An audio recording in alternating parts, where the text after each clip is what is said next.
Hi, Sachin. It's a pleasure to welcome you as the GRE topper of 2019. Thank you very much for coming here. How are you?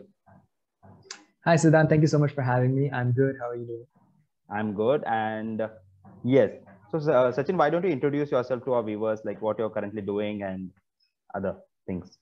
Yeah, sure. So my name is Sachin Pullil, and I am a digital admissions coach. So in 2019, I scored a 340 on my GRE, and I started coaching students for the GRE. And now I coach students in the admissions process as well. Like writing SOPs, shortlisting universities, even like picking their program and stuff. A lot of students have trouble with that.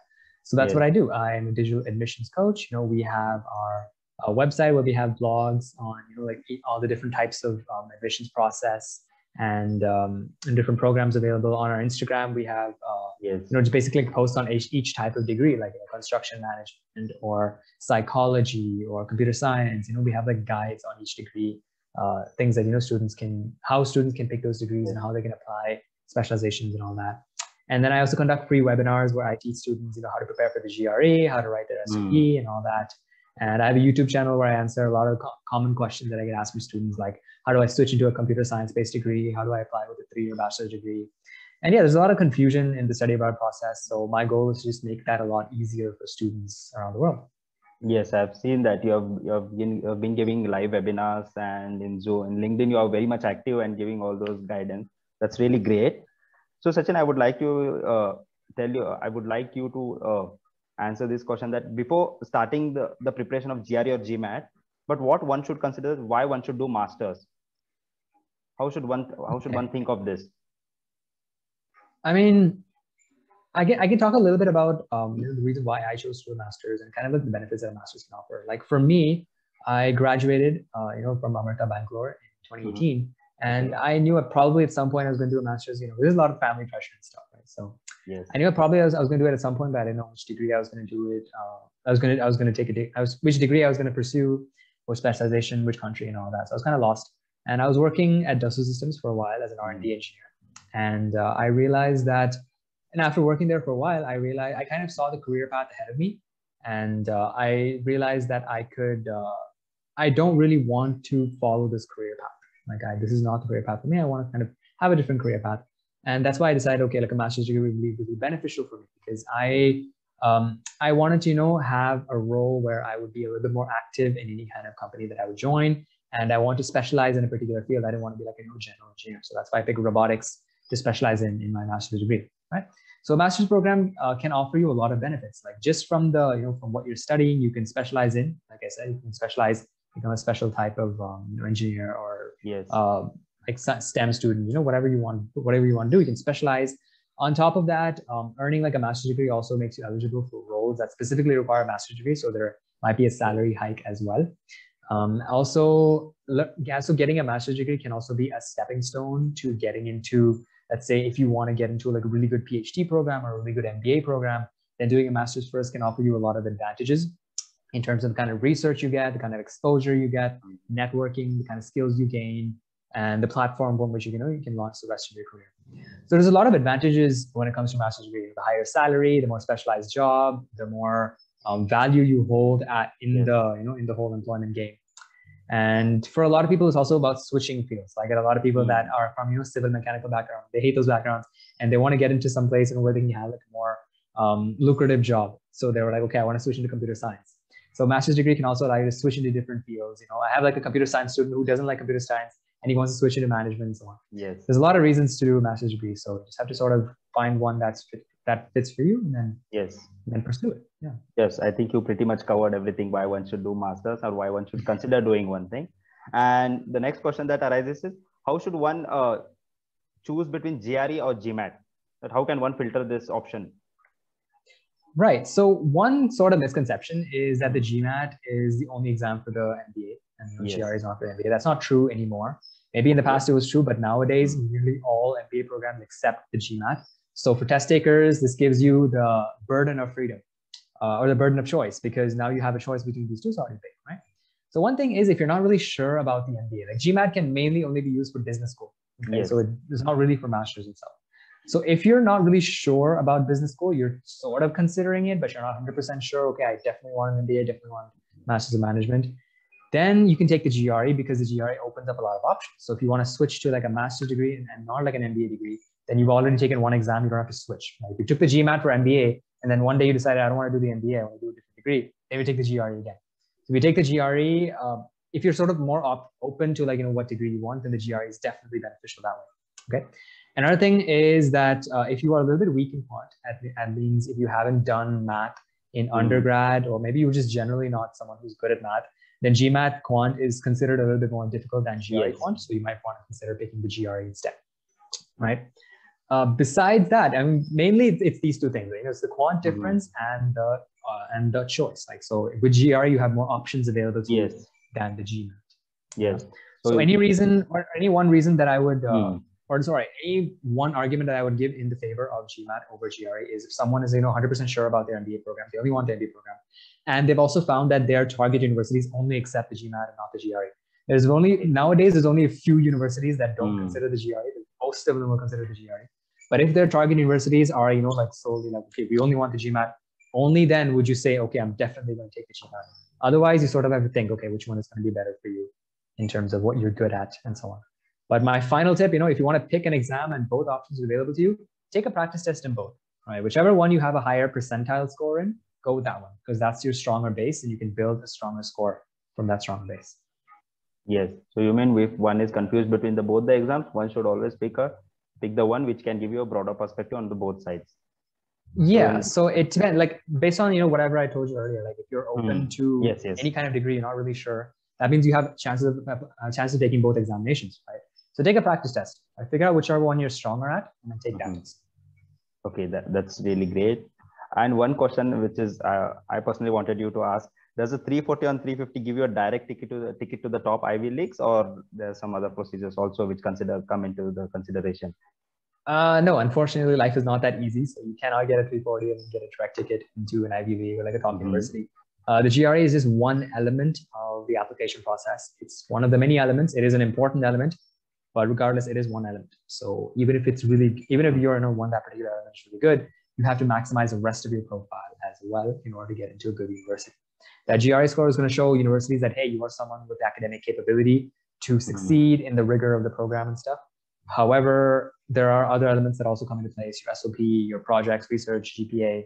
All these things are also really important to get into a really good college because what they call it a holistic evaluation. So they look at you holistically, not just on one element. Yes. So if they consider apart from the score, they also see you the overall things that you have done in the past and or you are currently doing. Absolutely. Yeah. Yeah. Thank you. And yes, Sachin, would you like to share your journey from being a bachelor's degree and then scoring a 340 on 340 in 2019 and starting your journey as a GRE coach? So would you like to tell us something about that? How did you start? Sure. So, yeah, sure. So when I was in college, I didn't really know too much about the GRE. Some of my friends were taking it, but again, like I said, I knew I wanted to pursue a master's degree, but I wasn't sure when or where or what. I didn't really look much into it. But my friends, they went to coaching and stuff, and they were all talking about it all the time. And I got to know about a couple scores in our college and stuff. That was pretty cool. I was like, okay, that's pretty nice. And so I took the GRE once in 2018 and I scored a 330, but I didn't use that score. It was just, again, a lot of my friends were preparing. So I was like, oh, you know what, I'll prepare as well because, peer pressure and all that. So I took the GRE once and I scored a 330. And then after that, I started working and I was like, you know what, this is a good score. I can use it if I want to. Yes. And after that, I started working. And then that's when I realized that this is not the career path for me. I want to do something different. So I did a couple online courses and stuff, and I figured out that robotics is the best for me. So I picked robotics as a specialization under mechanical engineering. I'm a mechanical engineering graduate. Yeah. So I picked robotics, and for this, I'd probably need a good score as well. So I was like, okay, 330 is pretty good, but my quant score wasn't that good. It was 165, so I couldn't apply to the best universities in the world because that's 165 puts you at some 89th percentile or something like that. So that's good, but it's not good enough for the universities that I was aiming for. So I wanted to retake the exam mainly for quant, and my goal was not to get a 340. My goal was not to drop below 330.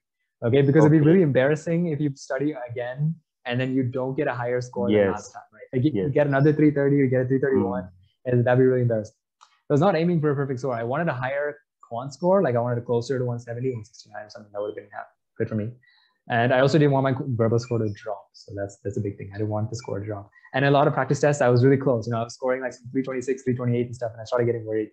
So I was pretty scared. But then, the exam happened, and then I saw that, 170, 170 on the screen. And I was like, this is a joke. Like, I wanted to like call someone and ask them, like, is this real? Like, is this actually happening? But then there was no one around me. Like, none of the invigilators around me. Yes. So I couldn't really call anyone. So I just got up, and then so it took some time to sink in, and I was like, okay, crap, this is like a really good score.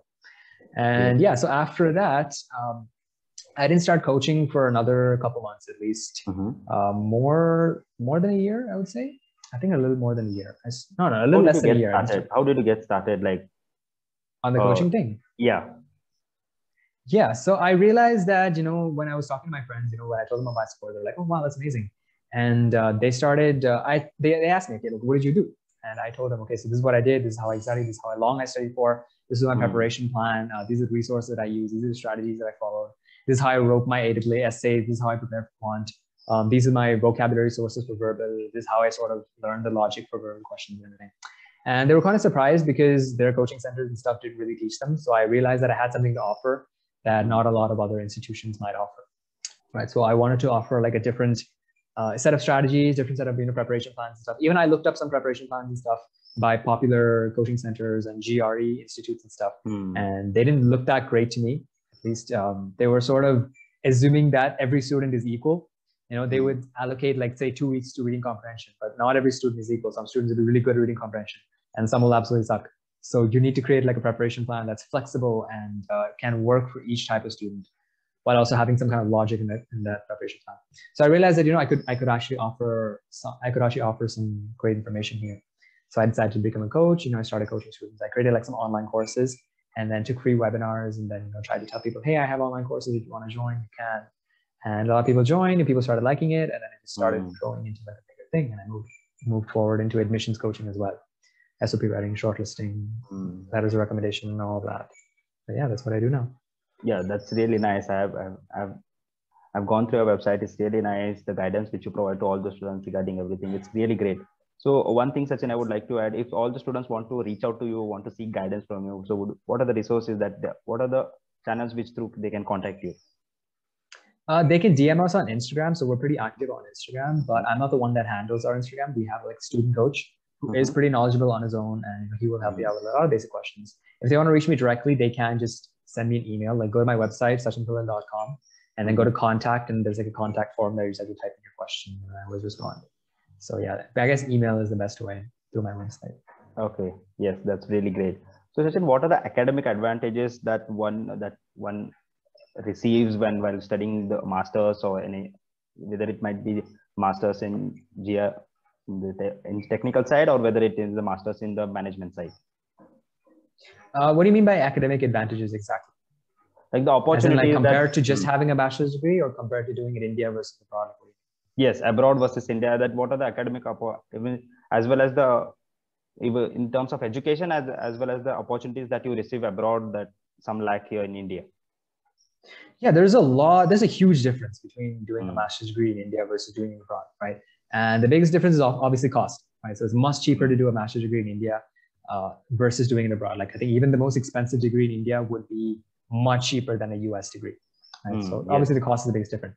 But then you have to pay more for a foreign degree, but then you sort of get that value as well, because when you go study abroad, the process is really different. First of all, it's quite flexible. So in your master's degree, regardless of most degrees out there, especially in the US and Canada, where they're really into all this freedom kind of stuff, right? So a lot of the degrees are really flexible. So if you want to choose whatever you want to choose, you can absolutely do that. For example, I'm picking a robotics degree.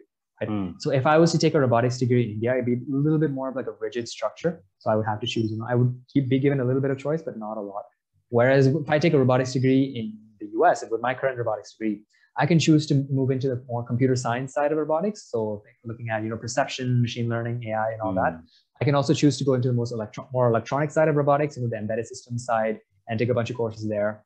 I can choose to go into the mechanical side of robotics, talk about control systems and the dynamics of robotics, kinematics, and all that of robotics. I can also choose to specialize in specific areas in robotics. For example, at Penn, they have this particular lab that's just for drones. So if you really, really love drones and you want to make drones for a living, you can absolutely take a master's degree from Penn and then work at that lab, get that drone exposure, take a class on how to build a drone. And then, yeah, so there's a lot of flexibility in what you want to do abroad as compared to what you do in India. And and I'm not even talking about electives. These are just core courses. In the elective side, there's even more flexibility. So if I want to delve deeper into AI ML, I can absolutely do that through my electives.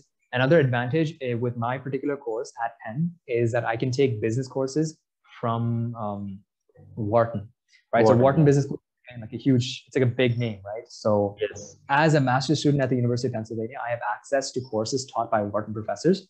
So, and taught from the Wharton Business School. So I can take like entrepreneurship courses and leadership courses and all these kind of things that I would not be able to do if I studied in India, right? So there's a lot of flexibility when it comes to studying abroad. Another thing is when you take a master's degree abroad, it is a little bit more, how do I say this, immersive than a master's degree in India. So when you take a master's degree in India, it's sort of just like a classroom kind of thing. It's sort of a continuation of your bachelor's degree. You take some more classes, you do a couple of projects, and then you graduate and get placed, right? Whereas there, it's not exactly the same. So while there are classes, you're encouraged to contribute, you're encouraged to have a classroom discussion. You're always going to be working in groups all the time. And there's also, it creates that collaborative environment that's really useful when you actually get into the working field, right? Because in real life, there's a lot of collaboration. And you don't see a lot of collaboration in the classrooms in India, right? So that's another big thing. They have a lot of emphasis on soft skills and stuff. So they do train you on, how you can sort of, search for jobs on your own, how you can network, how you can become a leader in your own company and stuff. So they do try to do like they do try to build like an overall development, which, to be fair, a lot of Indian universities do as well, especially when you move towards the business side of things. They do teach you in a lot of soft skills and networking and communication and all that. Not really in the technical degrees, but yeah, in the non-technical degrees, yeah, it definitely does that. IIMs and all, for sure. Besides that, there's a lot of research opportunities abroad. So if you're really into research and really into technical stuff, then you'll find that like most of the universities out there abroad in the US, Canada, they have like a research lab. They have like a very research-oriented faculty. And if you really want to do research work, a lot of opportunities to do that there. Whereas in India, not a lot of universities are research-focused, right? So you will find, of course, IITs will be really research-focused, IISc and stuff, really research-focused. But then your options are limited. So besides the top IITs and IIScs and very few other colleges outside that are research-oriented, it's not much, right? Whereas when you go study abroad, I think nearly every university does a lot of research there. There's a lot of research. So if you want to get into research, absolutely, you'll find more opportunity abroad, right? And yeah, so there's a lot of differences in the way the course is taught, the flexibility on what is emphasized, and just the kind of quality of education in terms of what you learn, right? And I can give you a little bit more specific. I actually start my program to start this January. Once I start, I can have a little bit more specific on the difference. This is just based off the information that I've gotten from my own students who started, my friends who started, and just a lot of online research, YouTube videos, and all that. Yes. And my own research, obviously. Okay, so you also published a research paper. Would you like to tell that what topic did you write a research paper on? Yeah, sure. So I mainly did a research project. I did my research project after I graduated. So I had one bachelor's degree project, but then everybody had a bachelor's degree project, right? So I did my research project after I graduated, and I was in touch with a professor from undergrad, from my college, and I was sort of interested. I was like, I was telling him, hey, I gained a bunch of programming skills and stuff through this job. So do you want to work on something? I know you're really into programming and all that. And he was like, yeah, sure. So we worked on a project, and later we realized that this project could be published. So I was really excited. And then I basically worked on like a mechanical engineering project, but then in like a computer science setting, right? So basically with my newfound programming skills, I was able to combine these two elements. And I realized that this is the kind of career that I want. I want to combine mechanical engineering with computer science and focus on something that's a mix of both. That's how I found robotics. So I did my research paper after I graduated. So you absolutely can do research after you graduate. You just have to get in touch with a professor from your undergraduate university who'll be willing to work with you remotely and publish a paper. Yes, that's really nice. And Sachin, one more thing. What are the things that university can consider before giving a scholarship to a student? Right. So scholarships are generally, if it's a general scholarship, right? If it's a general scholarship, then they look at everything, as in your academic capabilities, your financial elements. If it's a need-based scholarship, they also look at your community engagement. So how well have you impacted the lives of others What are your career goals? What do you hope to achieve with this degree? Do you have any, again, are you hoping to make a big impact in like the career world, or are you a big impact in the community, or are you just following like a traditional path? Like, are you just going to be like a banker or like a consultant after you work? Is it just going to be like a traditional path, or are you looking for something a little more creative, creating that community impact and everything? So they're essentially looking for people who are brilliant, but also have a lot to contribute in terms of, building, making society better and all that. So that's the kind of people that they look at. So academics is definitely one very important element of it. Your research projects and stuff shows how well you're able to take what's presented in class and then you apply it in the real world. But they also look at things like volunteering, career goals, financial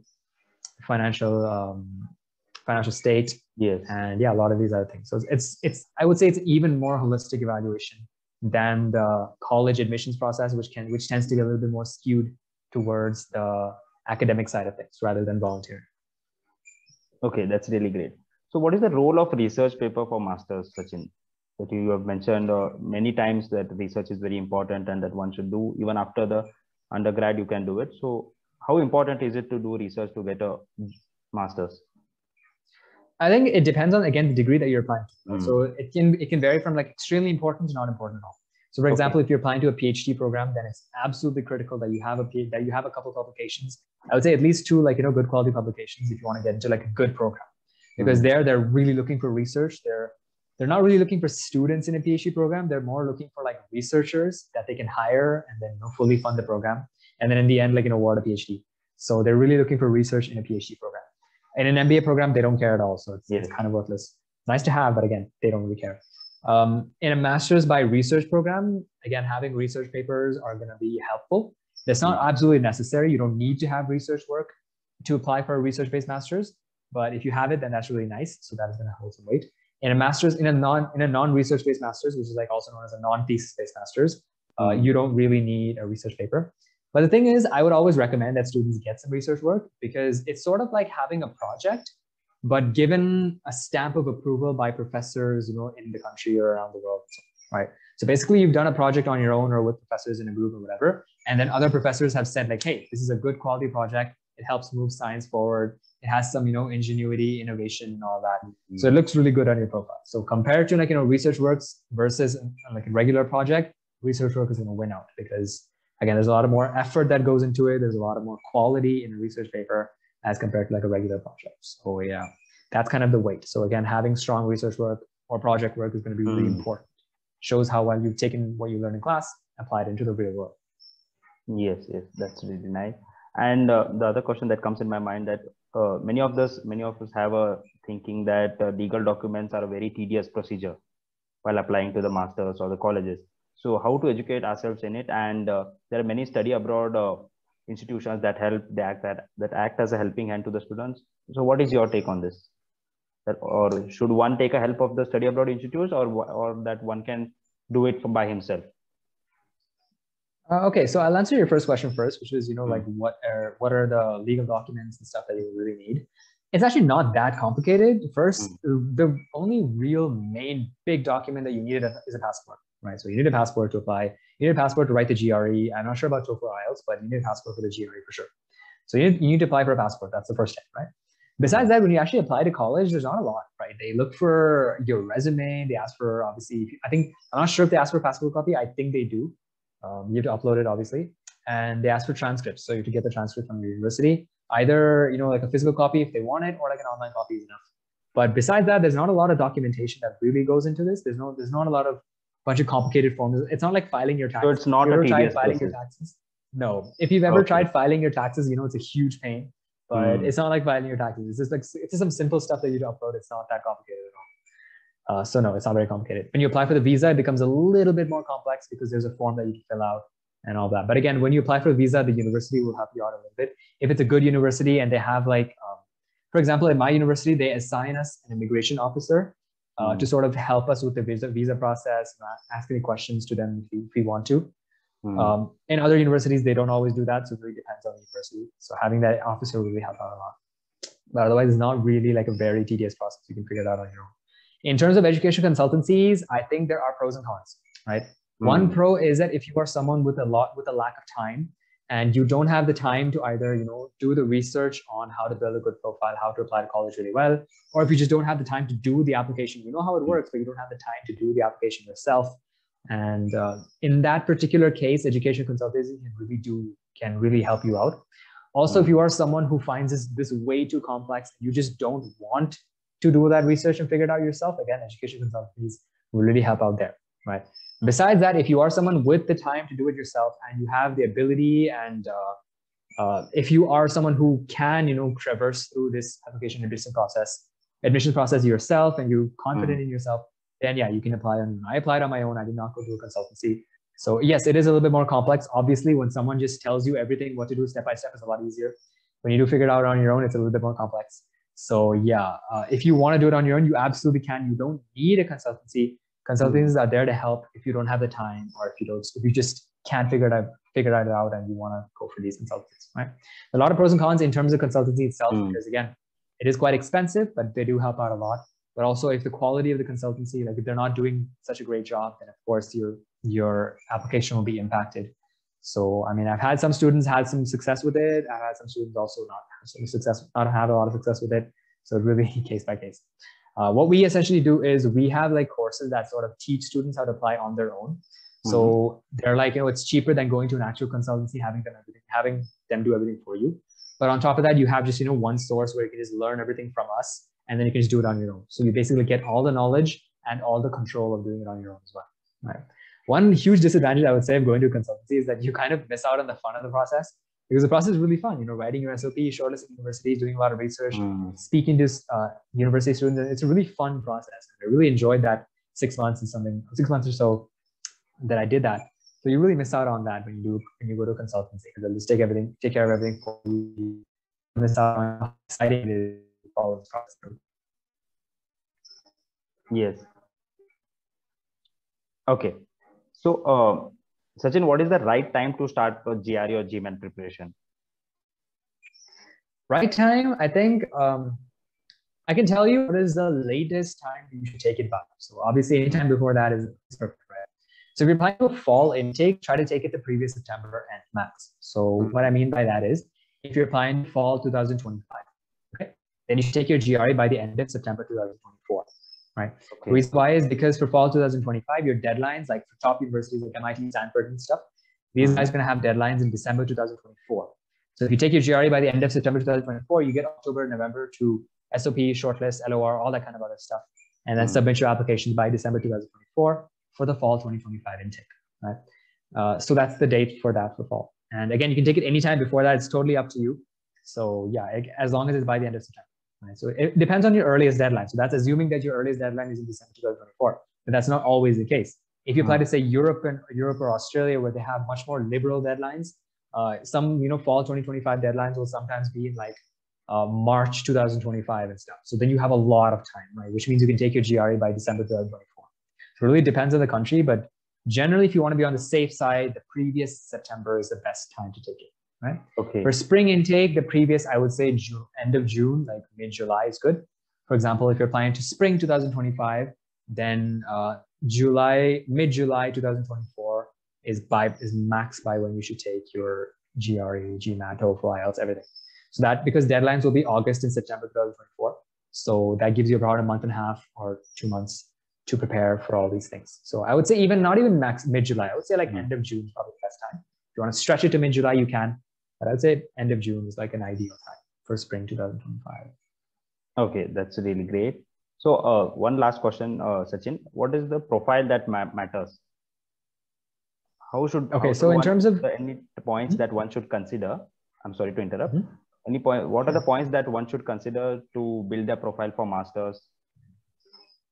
Right. So first, if we're talking about specifically masters, then we're looking at GPA, GRE, research or projects, portfolio if you're like an architecture student or design student, statement of purpose, and letter of recommendation. Right, so these are like what I like to call the core elements. Again, GPA, GRE, research and projects, portfolio, SOP, LOR. Right. Internships can sometimes be part of the core, but again, depends on the quality of the internship. So if the internship is really good and you did some projects, and you have like a good letter of recommendation from the supervisor, that would be under like core element. Otherwise, most internships are kind of garbage. So that's why I like to put them in the auxiliary stuff. So auxiliary elements, things that are nice to have, but don't make a great impact in your profile would be stuff like work experience, entrepreneurship, volunteering, online courses, again, internships that are not so great, awards, like they don't really care about these things. It's mostly, it's like a master's is sort of like an academic degree, right? So they want to see your academics. They want to see how well you've applied those academics outside of class. They want to look at your career goals. They want to talk about, all these, how other people, see you, how your professors see you, are you a good student, all that stuff, right? It's a very academic focused degree. So you want to build an academic profile. Yeah. For other degrees, it depends. For example, PhD is a research-based degree. So research is going to be the number one element in your profile. Of course, other than that, you may have GRE, GPA, SOP, LOR, internships, but mainly research. For an MBA, we're talking about work experience, work experience, extracurriculars, and your GPA, GMAT. So those are going to be the most important. Okay, that's really great. When I asked you the question, what are the things that you build for the profile? The first answer was GPA. So to what extent does the GPA matters? GPA matters a lot, especially if you're applying to an MBA or a master's program. Because GPA sort of tells universities whether you'll be able to survive the rigor of the program. Because like I said, studying abroad is a lot more difficult than studying in India. Like based off of the people that I know who have studied masters here, masters abroad, and everything, studying abroad is really complicated. It's not the same as in India, because in India, again, you just attend classes, you write exams, that's it. Whereas when you study abroad, there's only going to be like 3 classes a week, but the rest of the time you're doing projects, quizzes, assignments, all these kind of other stuff. And there's a lot to do. Right? So they want to make sure that you are someone who has excelled in at the undergraduate level, so that they can be sure that they can be assured that you'll excel at the graduate level as well. So yes, your GPA is one of the most important elements in your profile. If you have a low GPA, try to make up for it with a GRE score, because that's also reflective of your academic capabilities. Okay, so thank you very much, Sachin. One last note, I would like you to answer that. What are the 5 tips that one should consider before starting your GRE or GMAT preparation?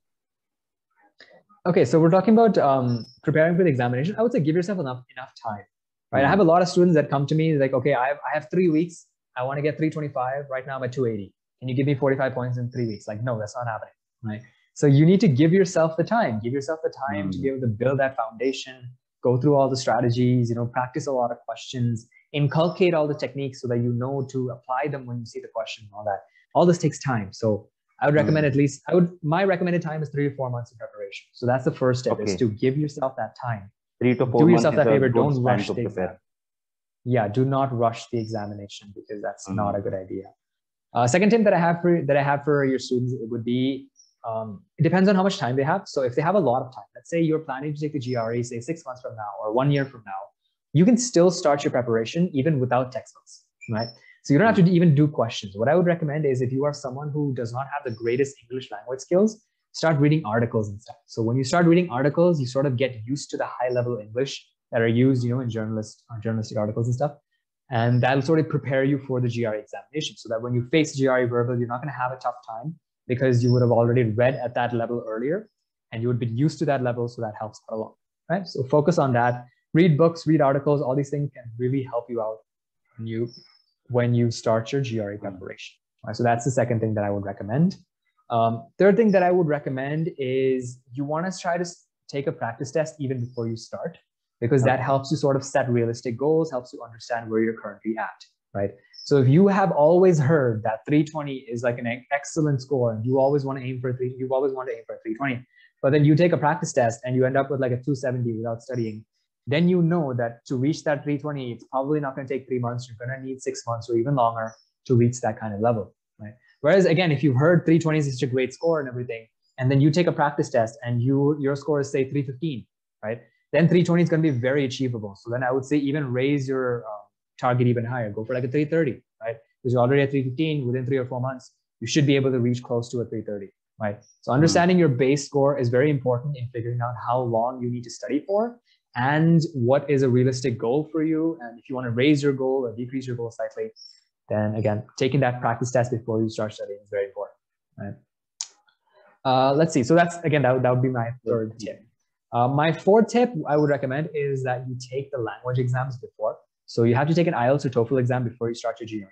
So I always tell my students to take these exams before they take the GRE because of the writing component. So if you learn how to write for the IELTS or TOEFL, it'll sort of help you learn. It'll sort of help you prepare for the writing portion of the GRE, because you have to write essays in all these examinations. So if you start with the GRE writing, it's going to be all of a sudden, it's going to be kind of a shock. But if you ease yourself into it by taking the IELTS or TOEFL writing first and then moving to the GRE, it becomes a lot easier. So I recommend that you do that. Right. And the fifth tip that I have for you guys would be definitely to attend my free GRE strategy webinar, because I conduct that like nearly every week, I think.